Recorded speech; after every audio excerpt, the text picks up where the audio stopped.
Bismillahir-Rahman-Nir-Rahim. The Eclipse of Islam. What Happened to Islam After Umar? By Ghulam Ahmad Parwez. Dedicated to late Maqbul M. Farhat, former coordinator, Bazm Tolu-e-Islam, London. Part 5. Islam was no longer deen but became religion.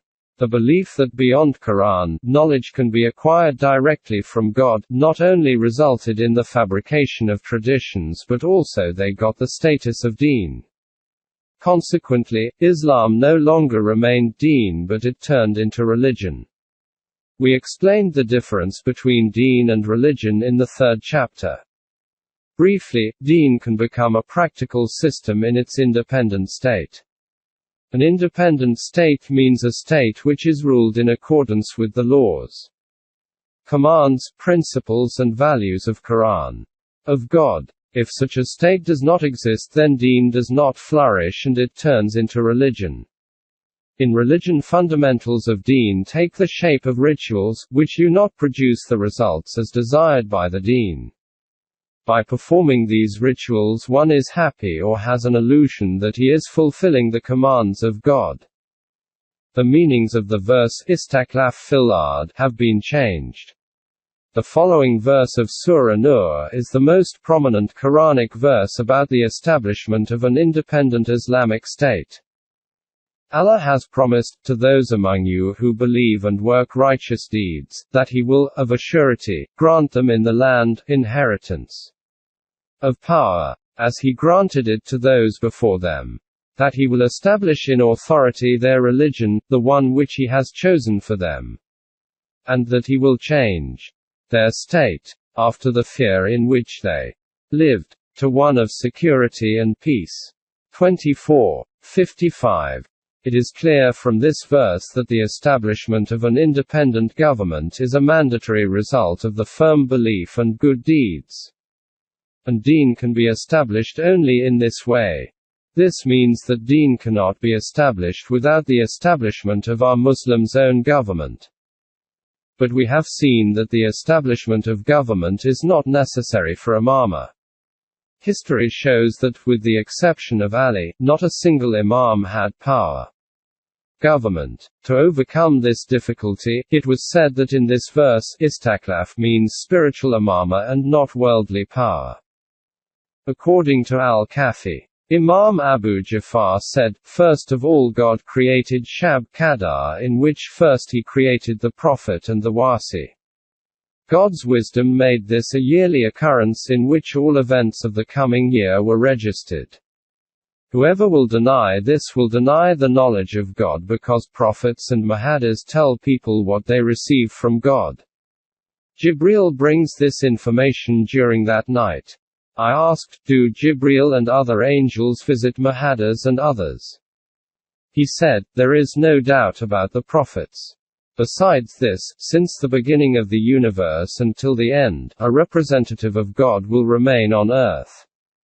And, during every Shab Qadar, God will send His commands to that person who is close to Him. By God, angels and spirits descended during Shab Qadar on Adam with the message of God. When Adam died, he was succeeded by his Wasi. After Adam, God's commands came to the prophets and later to their Asiya in Shab Qadar. And by God, when the command of God came to all prophets from Adam to Muhammad Mustafa, he was ordered to convey this to such and such person. In his book, After the Prophet, about the Waliyan-e-Amra, God said, the people who are believers and have good deeds, God has promised that they will be made Khalifa on earth like their predecessors. It means that God says that after your Nabi I will make you Khalifa of my knowledge, deen and prayers, just like the Osius of Adam.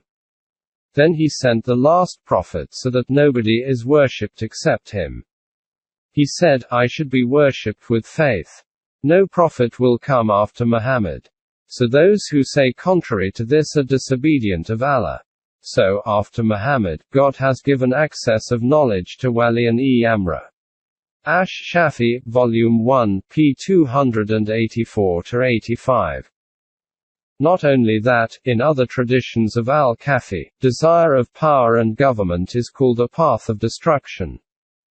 One tradition says, Imam Raza said that the desire of power is more dangerous and damaging than the presence of two wolves in the herd of sheep that lost its keeper.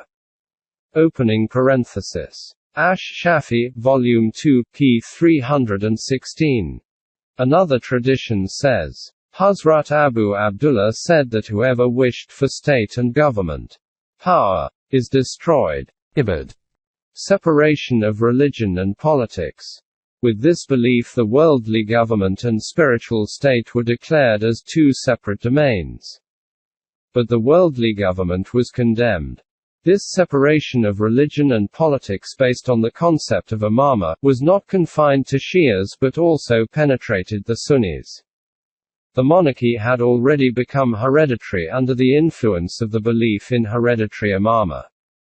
That is why after the four caliphs, Khalifas, all Muslim kingdoms, whether of Shias or Sunnis, were established on the basis of inheritance. Under the concept of duality of religion and politics, government affairs and Islamic law affairs were also divided into two entities. State affairs went to the king while Islamic legal affairs were assigned to religious leaders. The difference in the personal law and public law is also the result of this division. In this way the state was divided into two entities in which two parallel governments were established, one of the king and the other of the religious leaders. This division, not only resulted in the division of the government but also damaged the system of legislation that was proposed by the Quran and was the basis of deen.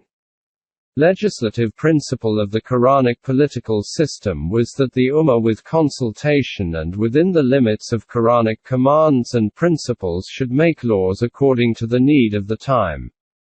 Quranic limits were unchangeable but new laws used to change with the need of the time. However, monarchy ended the system of consultation while legislation according to the need of the time was declared illegal by the religious leaders. Possibility of legislation ended. The Imam Shafi'i school of thought declared that all commands and laws are present in the traditions, which are complete and not changeable. Therefore, there is no need to make new laws according to the need of time, nor any change is allowed in the present laws. This was the belief of Ahl Hadith that was resisted by Allamas. Ahl Fiqh, who said that in the light of the Quran and traditions, and on the basis of analogy, qiyas, new commands can be made. And any command which has consensus of the Ummah will become law. We have a popular belief that there are four sources of law, i.e., the Quran, traditions, analogy and consensus. This is based on the Fiqh legal school of thought. This provided an opportunity to make new laws, but later they also adopted the belief that the door of ijtihad, independent judgment, has been closed. Therefore, previous legal decisions cannot be changed and new laws cannot be formulated.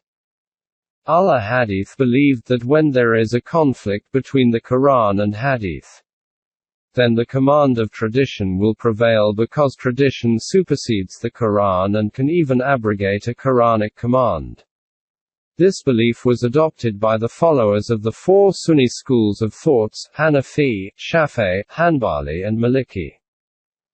A prominent imam of Hanafi fiqh, Abul Hasan Ubaidullah al-Kaki says, any verse that is against this school of thought which we follow, is either marwal, has more than one interpretation, or cancelled, and similarly any such tradition is marwal or cancelled. Tariq Fiqh Islam, compiled by Allama Khizri, p. 421. It means that if there is a conflict between the Quranic command and a decision of fiqh, then first it should be tried to expand the meaning of the verse to conform to the fiqh explanation. If it is not possible, then it should be considered as cancelled. On this point, there is a heated debate between Ahl Hadith and Ahl Fiqh because Ahl Hadith does not consider any tradition cancelled which they believe is authentic. However, they both agree on the cancellation of the Quranic commands.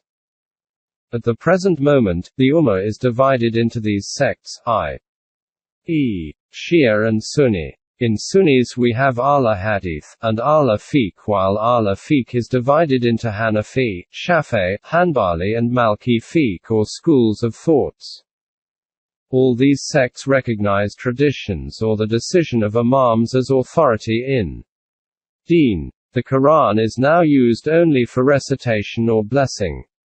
In our time, Maulvi Chakravarti invited people towards pure Quranic teachings. But for him also Islam was a religion and not deen. Hence his followers also became a sect, Ahl Quran. And in this way he became a cause of damage for the Quranic thoughts. Revival of the capitalist system. The list of man-made ideologies which cause atrocities on human society is very long. But in principle we can confine them in three categories. 1. Monarchy. 2. Religious leadership. And 3. The capitalist system. The Quran ended all these curses and gave the human being real freedom. In the previous chapters of this book, we have seen a reflection of this freedom or emancipation. In the present chapter, we detailed the Ajami conspiracies which effectively snatched the Quran away from Muslims, revived these curses and enforced them as real Islam. We have given a detailed description of this conspiracy in the current chapter. We have already seen how these two curses were revived, and how the capitalist system was revived and made part of Islam. This is a very tragic story which needs an independent book. I have written a lot on this subject. At the present moment we will focus on the point that after declaring traditions as authority of deen instead of the Quran, it was not difficult to revive these curses. These traditions were fabricated or compiled during the reign of Bani Abbas when the capitalist and feudalist system had been imposed on the state system. Traditions were fabricated to declare them Islamic. Some of them entered into the books of traditions and some in our history books. The Islamic law, fiqh, was based on these traditions. Hence the capitalist system was declared Islamic according to the traditions and fiqh. A few examples. O ye who believe! There are indeed many among the priests and anchorites, who in falsehood devour the substance of men and hinder them from the way of Allah. And there are those who bury gold and silver and spend it not in the way of Allah. Announce unto them a most grievous penalty. 9/34. On the day when heat will be produced out of that wealth in the fire of hell, and with it will be branded their foreheads, their flanks, and their backs, their flanks, and their backs. This is the treasure which ye buried for yourselves. Taste ye, then, the treasures ye buried. 9:35. This is an unambiguous Quranic command which uproots the capitalist system. Now see how this verse is explained in accordance with the traditions. Ibn Abbas said, when this verse was revealed, it had a negative impact on the Muslims, who considered it a burden. Umar told the people that he would remove their worry and resolve this problem. Umar went to the Prophet and said, "This verse is a burden on your companions." The Prophet said, "God made zakah mandatory to clean the rest of your assets. Inheritance was made mandatory so that your heirs can inherit your assets." Ibn Abbas says that Hazrat Umar was very pleased to hear this and cried with joy, "Allahu Akbar, Allahu Akbar." Abu Dawud, quoted in Mishkat, chapter Al-Zakah. According to this explanation, that was presented as a saying of the Prophet, the meaning of this Quranic verse was that after paying 2.5% zakat every year one can accumulate as much wealth as one likes. This argument was supported by history which said that there were many big capitalists among the companions. Usman Ghani was a very rich person. Abdul Rahman ben Auf had a huge business. The first camel of his trade goods caravan used to be in Medina and the last one in Egypt. On the basis of such traditions and historic episodes, Islamic laws were developed according to which no limit can be imposed on the ownership of wealth, property and land. It is not possible to go into detail here. In our era, Maulana Maududi had given a brief in his book Masala-e-Milkiyat-e Zamin. The issue of the ownership of land. Islam did not impose any limit on the quantity of any kind of property. The ownership of legitimate things, which are acquired through legitimate means, when all Islamic legal dues have been paid, can be kept without any limit. There is no limit on the ownership of money, animals, under-use goods, houses, rides or anything. Then why the Islamic law is inclined towards limiting the ownership of agricultural property or preventing acquisition of land by one person is made practically impossible. 1950 edition, p. 52. This is the Islam which is presented to us through fiqh, traditions and history. If anybody dares object, he is silenced by saying, "Who understands Islam better, you or the Prophet and the respected elders?" Did you see the result of the Ajami conspiracy? Changes in beliefs. So far we had confined our discussion to the commands of God. However, the basic issue is belief, because it is belief which is the building block of life of both an individual and a nation. When the Quran says, "Because Allah will never change the grace which He hath bestowed on a people until they change what is in their own souls. And verily Allah is He who heareth and knoweth all things." 8:53. It meant that psychology is changed through beliefs. It was the result of the Quranic beliefs and ideas that the Arabs produced a great revolution. In the early period of Islam, Ajam knew this reality and distorted these Quranic beliefs so that now we are unable to find even their traces. In this context we will present an example. The basic teaching of the Quran is that a human being is responsible for his own deeds and nations made their own fate. It was the belief in the accountability that a small group of Muslims not only became the inheritors of the empires of Rome and Iran, but also destroyed or overshadowed their centuries-old civilization and led humanity into a new era. Iranians and Christians both had declared that human beings are helpless, or their fate is predetermined. The nations who had this belief were unable to confront Arabs, Muslims, who believed in making their own world. Hence this belief became the first target of the Iranians. The belief in fate. Fate was the basis of Magian belief. For them, whatever was written in fate was a firm decision that could not be changed. This was against the Quranic belief. Iranians spread this belief among the Muslims. According to history, Mabad ben Khalid Jani was the first among the Muslims who raised this issue. He took this from an intellectual known as Abu Yunus, who belonged to Asara. We have mentioned earlier that Asara was an army of intellectuals of the Iranian emperor that was settled in Kufa and Basra. Ghassan Damashqi took this idea from Mabad and spread it further. The focal point of this belief was that a human being is in the grip of his fate. He is helpless and powerless. Some historians believe that Jad ben Dirham was the founder of the belief of Jabr, compulsion. According to Ibn al-Nadim, he was of Iranian origin and the follower of Mani's religion, but in public he proclaimed that he was a Muslim. Jaham ben Safwan, who was from Khorasan, learnt about this belief from Dharam. He propagated it among the Muslims. On the issue of fate, my independent book, Kitab al-Taqdir, has been published.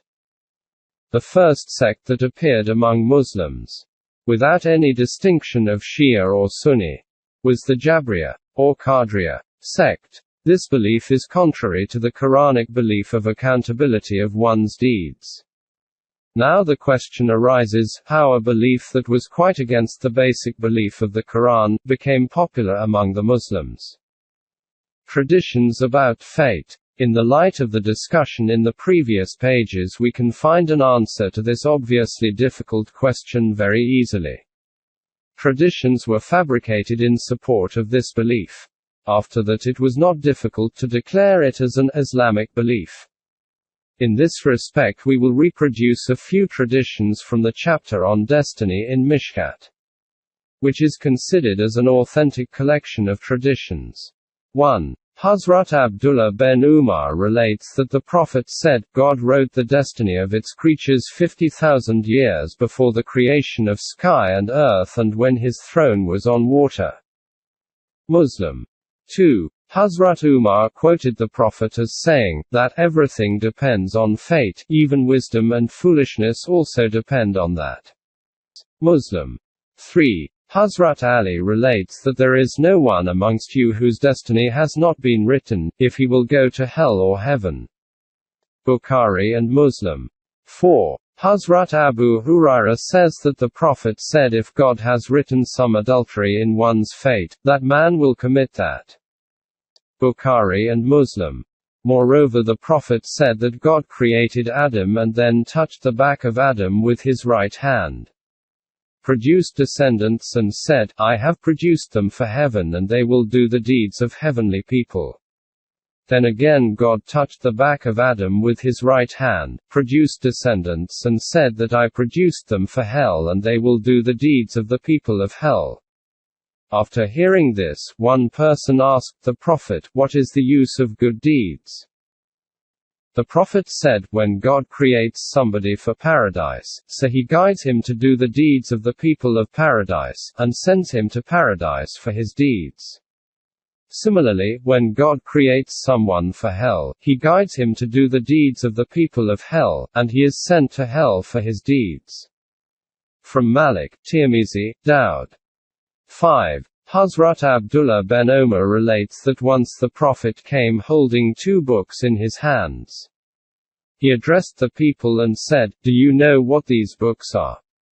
We said, O Prophet, we don't know. About the book in his right hand, the Prophet said, this book is from God which contains the name of the people of paradise. Now nothing can be deleted or added in this. Referring to the book in his left hand, the Prophet said, this book is also from God which contains the names of the people of hell. Now nothing can be added or deleted in this. From Tirmizi. 6. Hazrat Abu Darda narrates that the Prophet said, God has freed himself from 5 things related to every human being. It means, he has written 5 things in his fate, which are his age, good or bad deeds, abode, return, death, and rizq, subsistence. From Ahmed.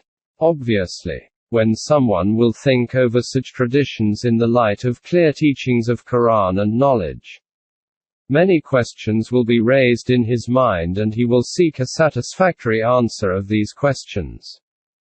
The people who had fabricated these traditions were aware of this situation and thought about its solution. Hence they fabricated such traditions which closed the door of discussion of this issue. For example, Abu Huraira says, we were discussing the issue of fate that the Prophet came and his face became red like pomegranate after hearing our discussion. In a state of great anger he said, are you commanded to discuss this? And I was sent among you for this purpose. The nations prior to you were destroyed because they discussed this issue. So I say swear, and again I say, swear that you will never discuss this issue. Tirmizi. This means that they popularized the belief in fate among the Muslims and also closed the door of its discussion. The Brahmka propagated this belief with full force. Magians believed that events of the forthcoming year and fate of the people was decided on the night of Nowruz.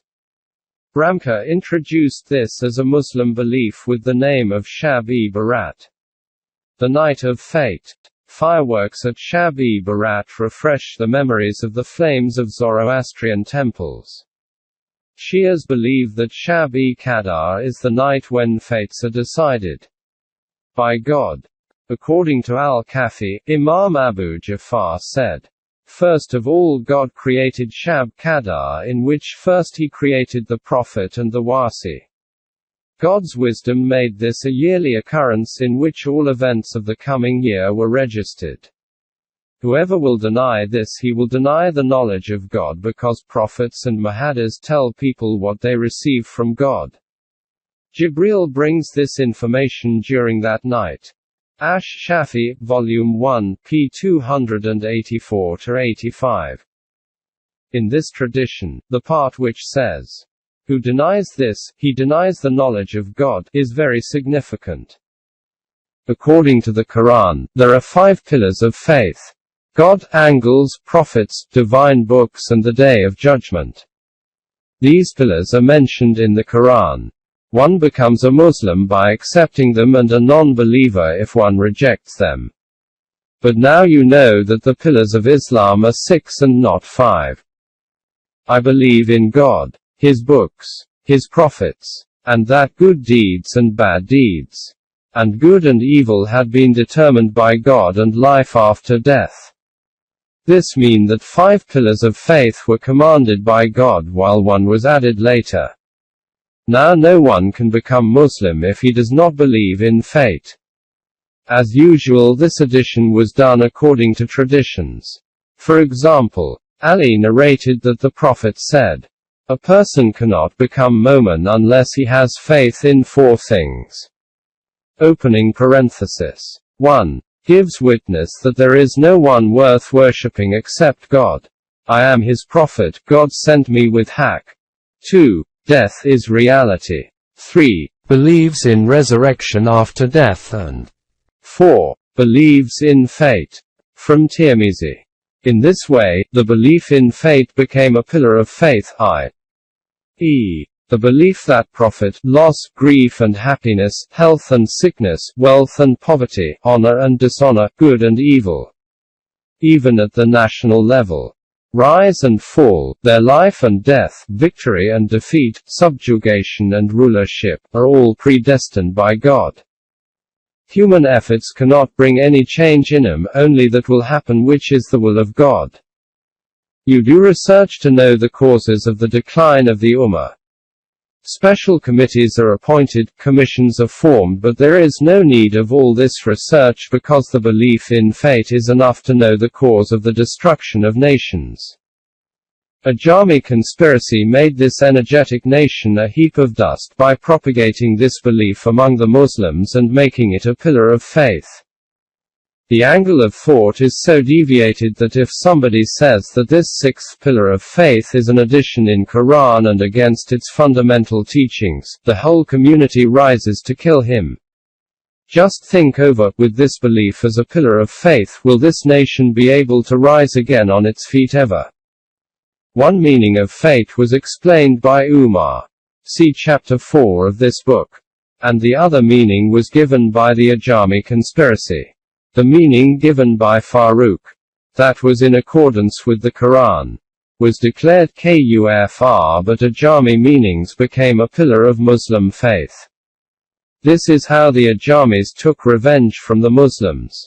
Tasawwuf. Mysticism. This is not the end of the Ajami conspiracy. Still there is another arrow in their quiver arsenal.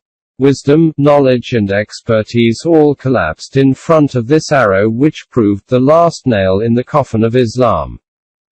We have seen that the break of the seal of the finality of the Prophet and to open a door parallel to revelation.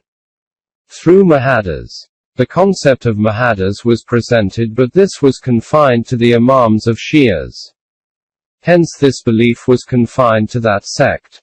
On the other hand, in Sunnis, the idea of 2 kinds of revelation was developed, and those beliefs which were outside the Quran were declared equal to the Quranic beliefs. However, this was confined to the personality of the Prophet, and all such non-Quranic beliefs were listed in the books of traditions. It was felt necessary that the possibility of acquiring knowledge direct from God should be opened. This need was met with the idea of tasawwuf, mysticism, about which Allama Iqbal wrote to Syed Suleiman Nadwi. There is no doubt that tasawwuf was an alien plant in the land of Islam that was raised in the Ajami intellect. Iqbalnama, Volume 1, p. 78.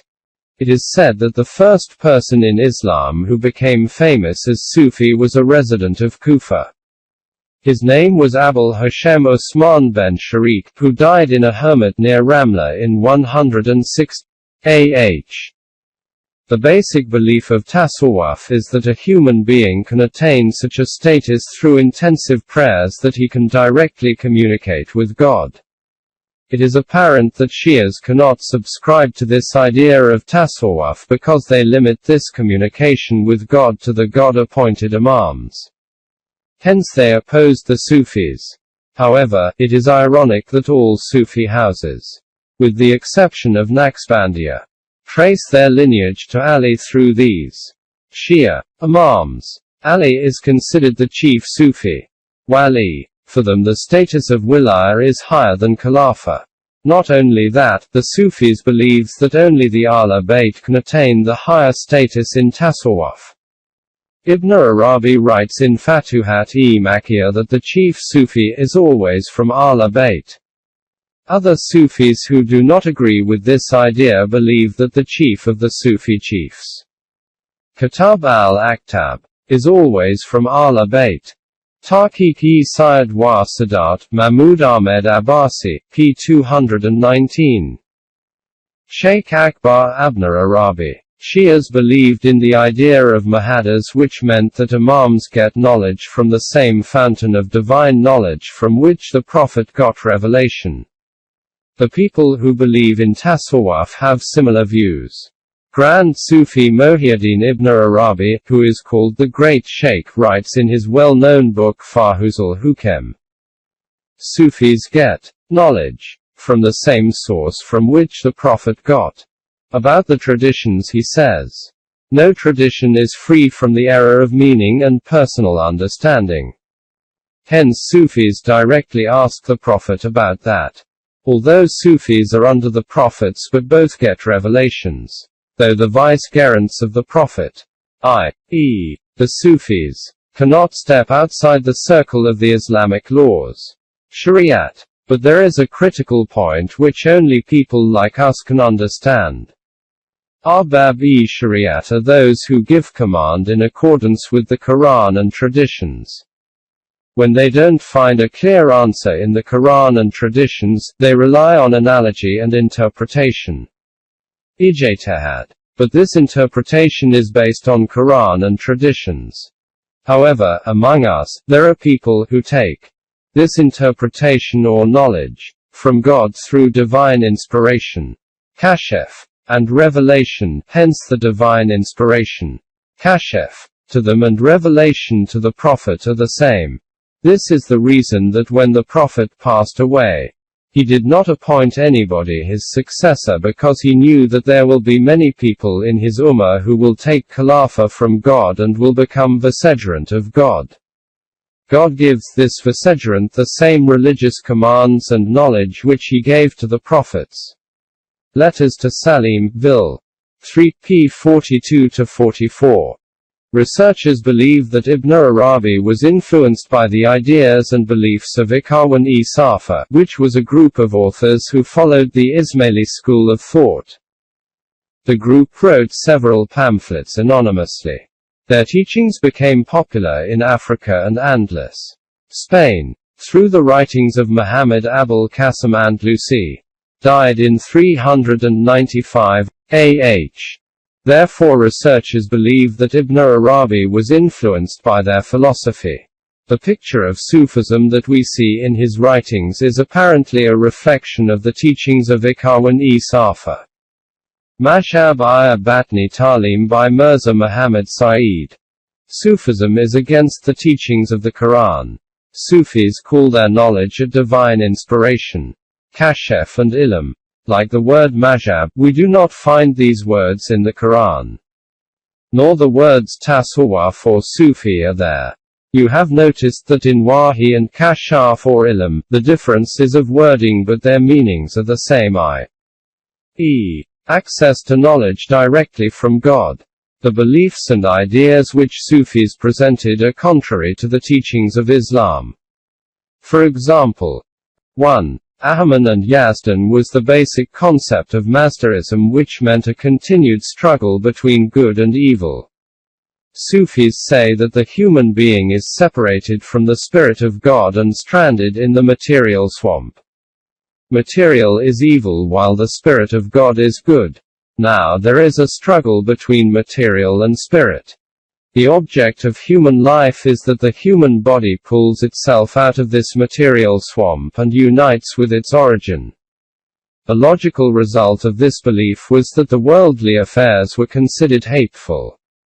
Hence the abandonment of family and worldly enjoyment, i.e., abandoning the worldly affairs, became a basic condition for the cleanliness of the self. About the material universe, the Quran says that God has chained it with his laws and it is the duty of Mu'minin Muslims to unveil these laws and conquer the forces of nature. Opposite to this Quranic idea, the concept of hating and abandoning the world as the purpose of life shakes the foundation of Islam and surely paralyzes a nation which follows such ideology. 2. The Quran says that God created this universe, which is a reality. However, following the Platonian concept of abstract idea, the idea of Sufism is that this material world does not exist. There is only one existence, which is God, and whatever we see is God everywhere. This is called the ideology of Wadat al-Wujud, omnipresence of God. To what extent these people had stretched their idea of omnipresence of God can be seen from the statement of a grand Sufi, Sheikh-e-Akbar. So, in a way, the pharaoh had the right to say, "I am your higher God," because he was not separate from God, though he appeared in the personality of the pharaoh. Fasis al-Hukem. 3. The Sufis claim that their beliefs and ideas are based on the Quran. That is why they say that the literal meanings of the Quran are for the common people, while its real meanings are hidden, which only Sufis can know. This statement of Ibn Arabi shows how they mutilate the Quranic verses through hidden knowledge. The simple translation of verse 20:55 is, "From the earth did we create you, and into it shall we return you, and from it shall we bring you out once again." Ibn Arabi in its explanation writes, "We all come out from one source, God, and after death will merge in this oneness. Then we will get perpetual life and again we will be resurrected." Fasis al-Hukem. Authority for the hidden knowledge. It is believed about the hidden, concealed knowledge that it is not revealed to common people, but it is confined to special personalities. Some traditions were fabricated to authenticate this concept, such as, Abu Hurairah said, "The Prophet gave me 2 pots of knowledge. I disseminated one of open knowledge, but if I reveal the other, hidden knowledge, people will cut my throat." Bukhari, Bab al-Ilm. Also Mishkat, Bab al-Ilm. As mentioned in the reference, this tradition is from Bukhari, which is considered the most authentic book. It is a matter of great regret that neither Imam Bukhari nor others who attribute such traditions to the Prophet ever realized that it will have a negative reflection on the personality of the Prophet. God sent revelations to the Prophet and commanded, "O Messenger, proclaim the message which hath been sent to thee from thy Lord. If thou didst not, thou wouldst not have fulfilled and proclaimed his mission." 5:67. On the other hand, God said, "But the transgressors changed the word from that which had been given them. So we sent on the transgressors a plague from heaven, for that they infringed our command repeatedly." 2:59. In view of these clear commands from God, it is a serious allegation on the Prophet to say that the divine knowledge that was given to the Prophet, he divided it into 2 parts. One part was revealed while the other was conveyed to some privileged people with the instructions that it should not be revealed to public. However, our Ala Sharia lists this in the most authentic books of traditions, while Ala Tarika, followers of Sufism, present this as a proof of hidden knowledge. Laduni knowledge. This hidden knowledge is not written anywhere but is transferred from generation to generation of Sufis through intuition. This is called Elmi Laduni. It is not necessary that a disciple gets this knowledge directly from his master, Murshid. This can be achieved through a hidden method despite the passage of a long time. For example, it is said about Junaid Baghdadi, died in 298 AH, that he received the knowledge of Tasawwuf from a companion of the Prophet, Ans ben Malik. Sufis believe that this hidden knowledge was conveyed to Ali by the Prophet and then transferred verbally after Ali. Besides this transferred knowledge, Sufi saints also receive knowledge directly from God through which Quran's hidden meanings are unveiled. On the distortion of the meanings of the Quran, Allama Iqbal writes in one of his letters, as a matter of fact, search of hidden meanings in any religion or working code and symbols of a nation amounts to mutilation of that working code. This is a very subtle way of abrogation. And this method is invented and adopted by those nations whose nature is mischievous. Majority of Ajami poets are those who by nature were tilted towards the philosophy of omnipresence. Iranian nation was inclined towards this philosophy before the advent of Islam, which blocked its development for some times. However, Iran's natural aptitude resurfaced with time. In other words, in other Sunni Muslims, such literature was produced that was based on the ideology of omnipresence. These poets adopted novel and dubious ways to deny and abrogate the teachings of Islam. Iqbalnama, Volume 1, p. 35. Keeping this in mind, Allama Iqbal wrote in another letter, as far as I know, in Fasus al-Hukem there is nothing but atheism and heresy. Ibid. p. 44. 4. Deen is the name of a complete system and regulation for the social life of human beings. It progresses in its own state. That is why Umar said, no Islam without social life. Islam cannot be imagined without a group. Social life. However, Sufism abhors social life. Sufis believe in individual salvation through mediation and contemplation in hermits. According to this ideology, there cannot be any difference between Islam and Hindu Vedaron, Christian monasticism and pre-Islamic Iranian Magians.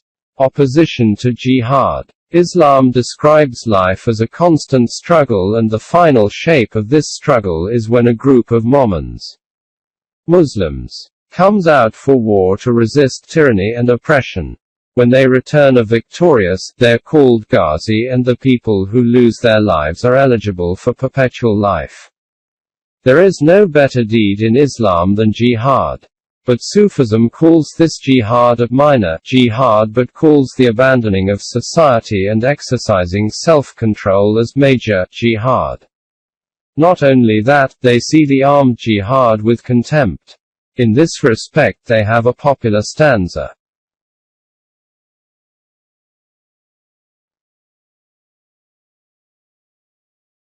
A Ghazi, who has not yet been martyred, continues the search for an opportunity of martyrdom. But he is misguided, because the martyr of love of God is higher in status. On the day of judgment, it will be declared that he was killed by the enemy while the other one is killed by a friend. It means that the martyr of love is fortunate that he was killed at the hands of his beloved God. Criticizing this stanza, Allama Iqbal says, from the poetic point of view this stanza is wonderful and deserves praise, but if we evaluate it impartially, we find that it is very deceptive and a clever method is used to reject Islamic jihad. It is the art of the poet that though a person is being given poison, he thinks he is given the water of immortality. Unfortunately, Muslims have been believing this for several centuries. Letter to Siraj Din Pal in Iqbalnama, Volume 1 p. 36. All mystic poetry was produced during the period of political downfall of the Muslims. And it should have been like this because when a nation loses power and energy, as Muslims lost after the Tatar attack, its thinking is changed. For them their weakness becomes a thing of beauty, and abandoning this world, seclusion, becomes a way of seeking pleasure. Nations hide their laziness and defeat in their struggle for survival behind the curtain of seclusion. In Indian Muslims we see that the climax of poetry reached in the Marsyas. Poetry about the martyrdom of Imam Hussain of Lucknow. Ibid. p-44. In another letter, he writes, "For centuries Indian Muslims are under the influence of the Iranian thoughts. They are not aware of the Arabic Islam and its objective and mission. Their literary as well as social ideals are Imams." Ibid. p-24. He calls this Magian heritage of Muslims and writes with great grief and sorrow. This Magian heritage has dried up the roots of Islam. It has also blocked the development of Islamic spirit and achievement of its objectives. Ahmadiyat and Islam. Allama Iqbal and Tasawwuf. In 1917, Allama Iqbal wrote an article, Islam and Mysticism, that was published in New Era, a newspaper of Lucknow, on July 28, 1917. In this article he described Sufism as jugglery. What kind of teachings is found in the Sufi books? I cannot give detail here, but I have given a few examples in my book Salim Ki Naam Kutut. Letters to Salim. Volume 3. The claim of Mirza Ghulam Ahmad. When this belief of Sufism, which was based on the Shia concept of Mahadas, opened the door of divine inspiration, then naturally there was a possibility of claiming prophethood. Hence, Mirza Ghulam Ahmed Qadiani, climbing on these stairs, claimed that he reached the status of a prophet. First he wrote, "Our prophet is the last among the prophets. No prophet can come after him. That is why in Sharia, Islamic law, Mahadises are the vicegerents of the prophet." Shahadat al-Quran, p. 28. At another place he writes, "I did not say anything to people except what I have written in my books, that I am a Mahadis and God communicates with me as he did with other Mahadises." Hamayat al-Bashra, p. 96. In view of our earlier discussion, it is not difficult to understand where Mr. Mirza borrowed the idea of Mahadis from. Its source is Shia and Sufi literature. For example, as we mentioned earlier, the concept of Mahadis was first appeared among the Shias. It was argued that in verse, "And we did not send before you any messenger or prophet, but when he desired." 22:52. There was the word Mahadis after prophet, Nabi, which is not present in the Quran. To authenticate his claim of Mahadis, Mr. Mirza also quoted this verse with the addition of Mahadis. On the issue of Sufism, an article was published on July 11, 1973 by Pajam-e Sula, which is the spokesman of the Lahori branch of Mirza's followers. This article says, "The terms which are used in his Mr. Mirza's books led to some confusion among our own people and others who consider them the claimer of prophethood. Such terms were Zili Nabi, Brozi Nabi, Amati Nabi, Ger Share Nabi, Fana Fil Rasul and Majazi Nabi." Now the issue is what the source and meaning of these terms is. It is apparent that these terms are not mentioned in the Quran and the traditions. We do not find him even 500 to 600 years after the Prophet, but when we go through the pages of history we find that these terms were coined by the Sufis.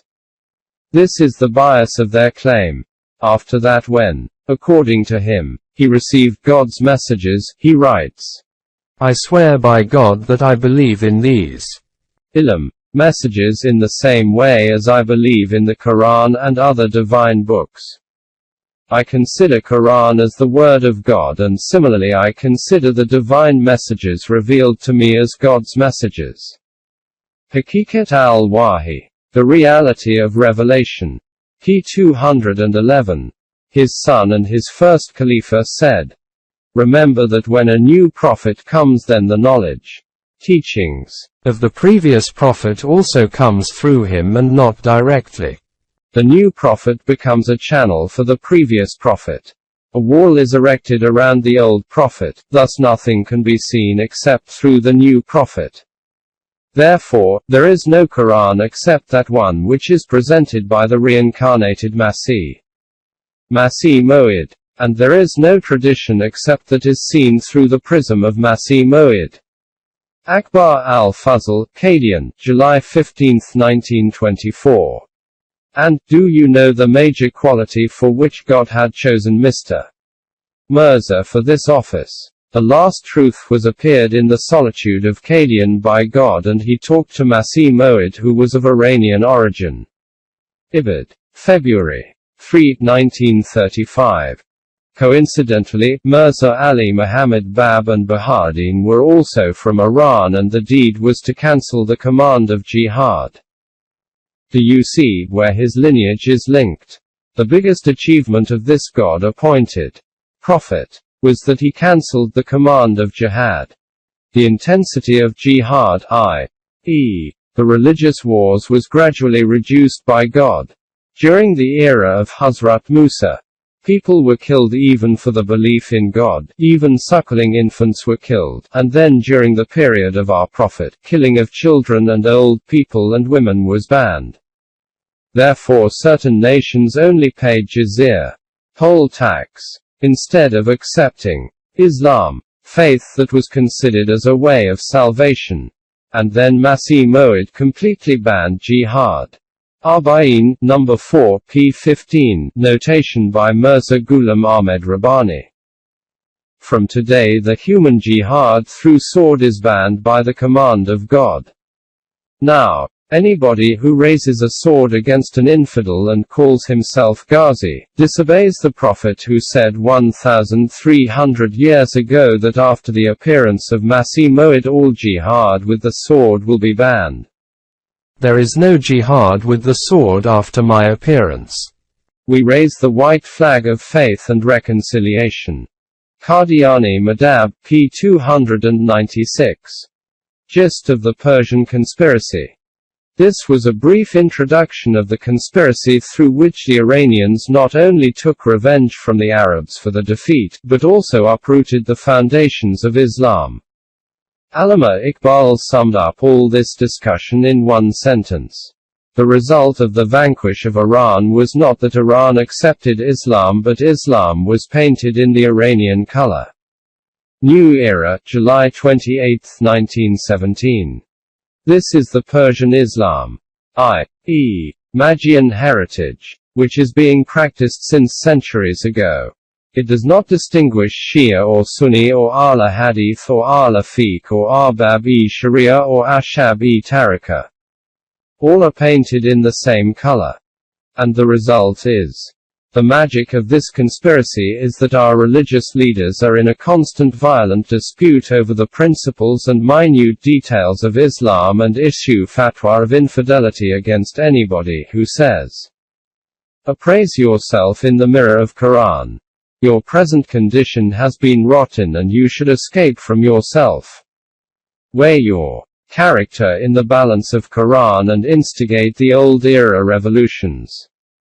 I.e., show the enthusiasm of action of the early days of Islam.